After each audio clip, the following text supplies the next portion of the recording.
కుటుంబం కోసం నెలంతా కష్టపడే మీకు నెల రాగానే శాలరీ వస్తుంది. మీకు సీఎల్స్ ఉంటాయి, హాలిడేస్ ఉంటాయి, పర్సనల్గా రెస్ట్ కూడా తీసుకునే ఛాన్స్ కూడా ఉంటుంది. ఫంక్షన్స్కి వెళ్ళొచ్చు, ఫ్రెండ్స్తో పార్టీస్ చేసుకోవచ్చు. జీతం లేకుండా జీవితాంతం మీ ఇంట్లో పని చేసే మీ భార్యకి కొంత టైం ఇవ్వండి. ఆమె భావాలని కొంచెం అర్థం చేసుకోండి.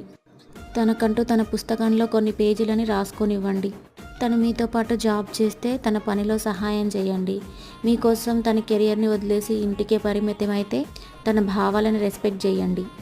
మీ ఇంట్లో ఉన్న ఆడవాళ్ళకి మీరే వాల్యూ ఇవ్వకపోతే, తన ఆలోచనలకి రెస్పెక్ట్ ఇవ్వకపోతే బయట వాళ్ళు ఎట్లా అర్థం చేసుకుంటారు? కేవలం మీ పిల్లల భవిష్యత్తుకు మాత్రమే ప్రోత్సాహాన్ని ఇవ్వకండి, మీ భార్యకి కూడా ప్రోత్సాహాన్ని అందించండి. మీరు అందించే ఒక చిన్న ప్రోత్సాహం తను ఎన్నో ఉన్నత శిఖరాలు ఎదగడానికి సహాయపడుతుంది.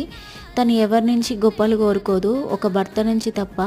మీరండగా ఉంటే తను చాలా విజయాల్ని సాధించగలుగుతుంది.